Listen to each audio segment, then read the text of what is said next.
नमस्कार। आज हम एक ऐसी पहेली को सुलझाने वाले हैं जो इतिहास की किताबों को भी बदल सकती है। ये कहानी है एक बहुत ही महान सभ्यता की, जिसने अपना घर एक ऐसी नदी के किनारे बनाया जो असल में वहां थी ही नहीं। हम बात कर रहे हैं सिंधु घाटी सभ्यता की। जरा सोचिए, 4000 साल से भी ज्यादा पहले उन्होंने इतने बड़े बड़े और शानदार शहर बसाए जो आज के पाकिस्तान और उत्तर पश्चिमी भारत तक फैले हुए थे। वो अपने समय के सच में जीनियस प्लानर और बिल्डर थे। और यहीं से कहानी में एक बहुत ही मजेदार मोड़ आता है। जब पुरातत्वविदों ने उनके सबसे बड़े शहरों को ढूंढा तो वो हैरान रह गए। ये शहर एक सूखी नदी के किनारे बसे थे, जहां आज सिर्फ रेत ही रेत है। तो सवाल ये उठता है, क्यों इतनी बड़ी और समझदार सभ्यता पानी के बिना कैसे जिंदा रह सकती थी? ठीक है, तो चलिए इस रहस्य की गहराई में उतरते हैं। ये किसी जासूसी कहानी से कम नहीं है, जो हमें उस दौर में वापस ले जाएगी जब दुनिया की पहली बड़ी बड़ी शहरी सभ्यताएं बन रही थीं।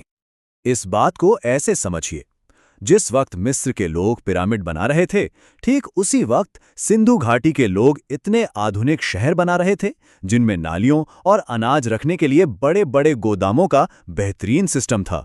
वो लोग वाकई अपने समय से बहुत आगे थे। और देखिए, यहीं पर पहेली और भी उलझ जाती है। ये जो पीले डॉट्स हैं, ये सब सिंधु सभ्यता की बस्तियां हैं, और ये एक गहरे घुमावदार रास्ते पर फैली हैं।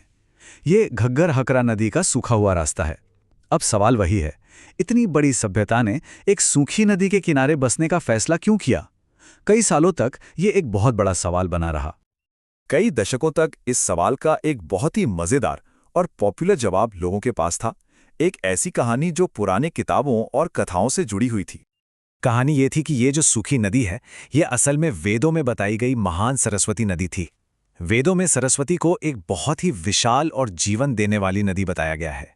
ये आइडिया इतना दमदार था कि इतिहासकारों और पुरातत्वविदों की कई पीढ़ियां इसी को सच मानती रहीं। तो पुरानी कहानी कुछ इस तरह से थी कि एक बहुत बड़ी हिमालय की बर्फ से निकलने वाली नदी यहाँ बहती थी, जिससे खेतों को पानी मिलता था और इन शहरों में जिंदगी फल फूल रही थी। और फिर अचानक कुछ ऐसा हुआ कि नदी गायब हो गई, और उसके जाते ही महान सिंधु सभ्यता भी खत्म हो गई। सुनने में ये बिल्कुल लॉजिकल लगता है ना, पर क्या ये सच था?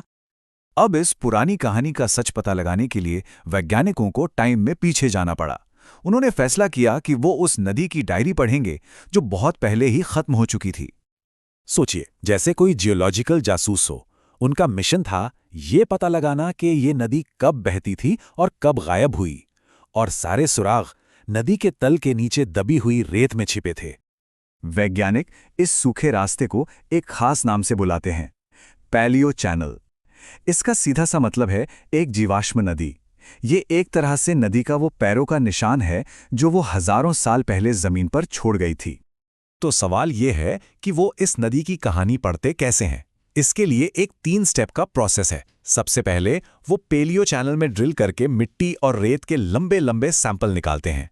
फिर वो उन सैंपल्स में से रेत के छोटे छोटे दानों को अलग करते हैं, और आखिर में वो एक कमाल की तकनीक का इस्तेमाल करते हैं जिसका नाम है ऑप्टिकली स्टिम्युलेटेड ल्यूमिनेसेंस, या शॉर्ट में OSL डेटिंग। OSL डेटिंग को आप रेत के दानों के लिए एक टाइम मशीन समझ सकते हैं। ये तकनीक वैज्ञानिकों को ये बताती है कि रेत के किसी दाने ने आखिरी बार सूरज की रोशनी कब देखी थी। तो ये बिल्कुल ऐसा है जैसे हम रेत के हर दाने से पूछ रहे हों, भाई तुम यहां कब से दबे हुए हो? और मजे की बात यह है कि उन दानों ने जवाब भी दिया। और रेत के उन छोटे छोटे दानों ने जो कहानी सुनाई, उसने सब कुछ बदल कर रख दिया। उसने पुरानी कहानी को पूरी तरह से पलट दिया। तो ये है सबसे बड़ा खुलासा। पुरानी कहानी कहती थी कि नदी सिंधु शहरों के समय बहती थी और फिर सूख गई, लेकिन साइंस ने बताया कि वो शक्तिशाली नदी सिंधु शहरों के बनने से हजारों साल पहले ही उस जगह को छोड़कर जा चुकी थी। मतलब लोगों ने एक बहती नदी के किनारे नहीं, बल्कि एक खाली वीरान घाटी में अपने घर बनाए थे। चलिए इस टाइमलाइन को जरा ध्यान से देखते हैं। आज से लगभग 15,000 साल पहले एक बहुत बड़ी हिमालयी नदी यहां बहती थी, लेकिन करीब 8,000 साल पहले तक वो अपना रास्ता पूरी तरह बदल चुकी थी। और सिंधु शहर कब बनने शुरू हुए? लगभग 4600 साल पहले। इसका मतलब ये हुआ कि जब सिंधु घाटी के लोगों ने अपने शहर बनाने शुरू किए, तब तक उस शक्तिशाली नदी को गए हुए 3000 साल से भी ज्यादा हो चुके थे। और हाँ, वैज्ञानिकों ने यह भी पता लगा लिया कि वो नदी कौन सी थी। रेत में मिले खनिजों के केमिकल फिंगरप्रिंट की जांच करके उन्होंने साबित किया कि ये कोई और नहीं बल्कि आज की सतलज नदी थी। उसने अपना रास्ता बदल लिया था, करीब 150 किलोमीटर दूर चली गई थी और अपने पीछे एक खाली घाटी छोड़ गई।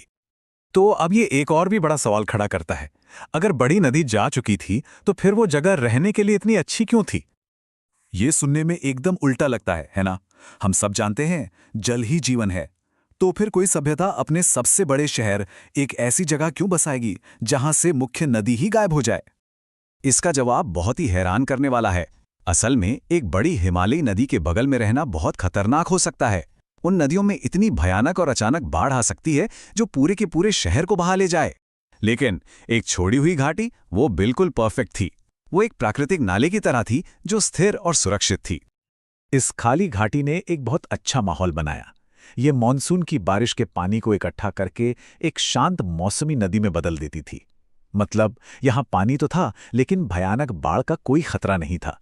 ये एक भरोसेमंद पानी का सोर्स था। सिंधु सभ्यता के लिए ये एक तूफानी नदी के बजाय एक शांत और सुरक्षित नखलिस्तान था। तो ये पूरी खोज हमें सिंधु सभ्यता के बारे में और साथ ही इंसानों के किसी भी माहौल में ढल जाने की क्षमता के बारे में क्या सिखाती है? ये एक लाइन पूरी कहानी बता देती है। वो किसी चीज के वहां होने से आकर्षित नहीं हुए, बल्कि किसी चीज के वहां ना होने से हुए। एक खतरनाक नदी की गैर मौजूदगी ने ही तरक्की और स्थिरता के लिए सबसे अच्छा माहौल बनाया। तो अगली बार जब हम किसी पुरानी सभ्यता के बारे में पढ़ें तो ये याद रखना चाहिए कि उनकी सफलता का राज हमेशा वो नहीं होता जो सामने दिखता है।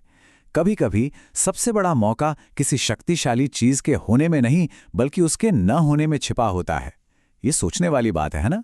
हमारे साथ जुड़ने के लिए धन्यवाद।